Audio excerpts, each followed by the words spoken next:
Bonjour à tous, j'espère que vous allez bien et que vous passez un bon moment avec votre famille.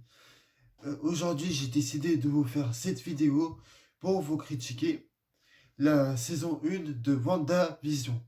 Donc comme d'habitude, il y aura une partie sans spoiler et après une partie spoiler. Voilà. Donc là, on va passer à la partie sans spoiler. Allez, à tout de suite.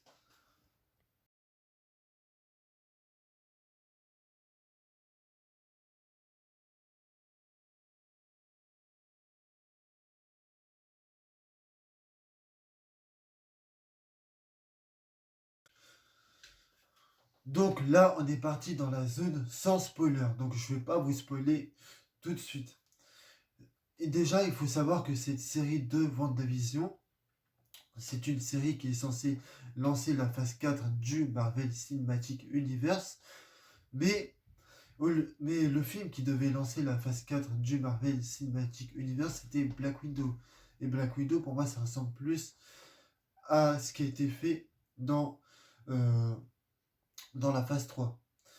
Et c'est vrai que la plupart des films de super-héros, c'est un peu tout le temps les mêmes films. Mais il faut saluer dans la série de WandaVision ce parti pris de nous avoir offert quelque chose de plus mystérieux et plus d'étrange. Et c'est assez dingue que dans une série de super-héros, il nous offre quelque chose de plus différent et plus rafraîchissant.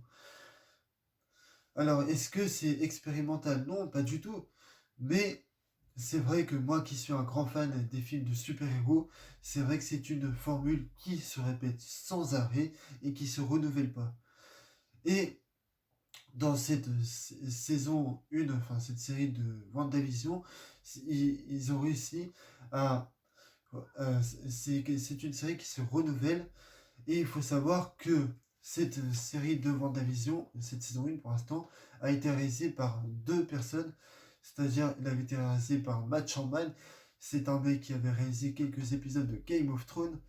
Et, et aussi par la nana qui avait réalisé Black Widow et Captain Marvel. Et je sais plus comment elle s'appelle, mais de toute façon, on s'en fiche. Voilà. Et justement, WandaVision, c'est tiré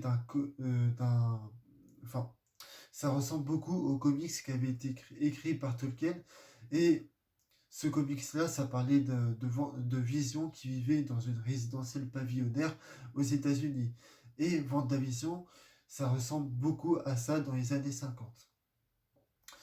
Alors déjà, les réalisateurs, ils ont décidé de faire exactement comme dans les séries des années 50, exactement pareil.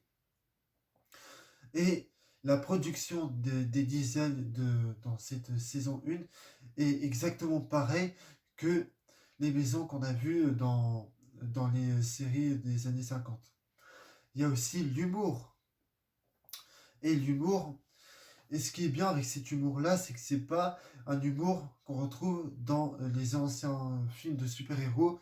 C'est pas un humour marvelisé, c'est plus l'humour qu'il y a dans les années 50. Alors moi, ça me dérange pas, parce que parce que ça permet de voir comment les gens, enfin, quel est l'humour que les gens utilisaient dans les années 50. Voilà pourquoi. Et c'est vrai que cette saison 1 de WandaVision, elle a qu'une ambition, c'est de nous faire rire jusqu'au bout avec l'humour des années 50. Voilà. C'est tout ce que je pouvais vous dire sans vous spoiler. Donc là, on va passer à la zone spoiler tout de suite. Allez, c'est parti.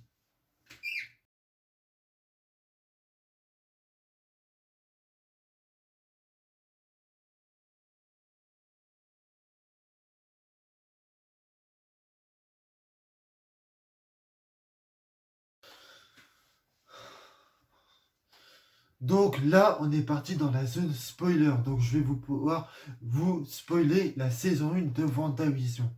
Alors déjà, il faut savoir que WandaVision, enfin les deux premiers épisodes, ça se passe dans les années 50. Les épisodes 3 et 4, ça se passe dans les années 60. Et dans les épisodes 1 et 2, on va parodier une série qui date depuis les années 50. ça s'appelle I Love Lucy, c'est-à-dire on va faire un peu la même ambiance et le même générique.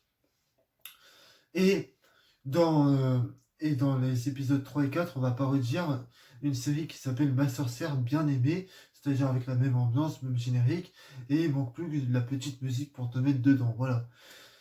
Et en fait, au fur et à mesure de chaque épisode, on augmente de décennies, c'est-à-dire que les épisodes 3 et 4, ça se passe dans les années 60, les épisodes 5 et 6, ça se passe dans les années 70, et ainsi de suite.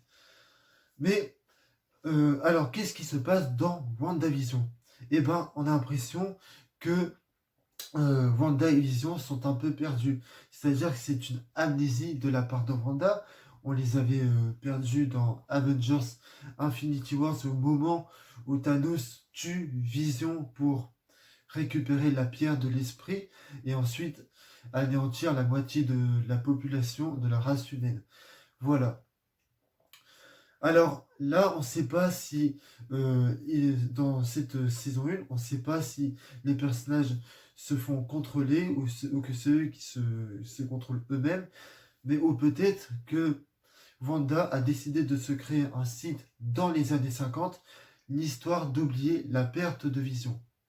Il y a plusieurs embranchements et tout, c'est un peu bizarre. Et on a l'impression aussi que ces deux personnages ne savent pas qui ils sont. Enfin, c'est pas qu'ils savent pas qui ils sont, mais disons que on a l'impression euh, euh, que ils savent qu'ils sont pas à leur place. Alors, déjà, il faut savoir que l'idée de cette saison 1 de WandaVision, c'est l'intégration. C'est-à-dire que comment les deux super-héros du Marvel Cinematic Universe vont-ils réussir à s'intégrer dans un des quotidiens les plus banals en noir et blanc. Et c'est à partir de l'épisode 5 où là où tout se transforme. Et à partir de l'épisode 3, il y a une véritable évolution.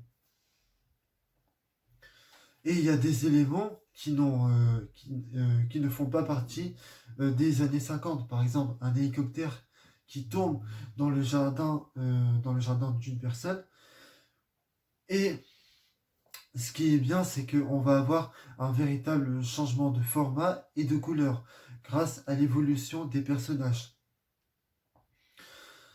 Et aussi, on va jouer aussi sur la ration de télévision qui est super intéressant. Et on a l'impression que Wanda, elle se fait contrôler, ou plutôt que c'est elle qui contrôle son univers. Voilà.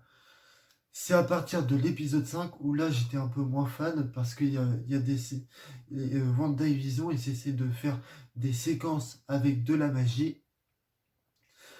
Et euh, j'ai trouvé ça. Mais le problème c'est qu'en fait, ils peuvent pas, ils peuvent pas faire de la magie avec leur pouvoir pour pas que les voisins remarquent qu'ils ont des super pouvoirs.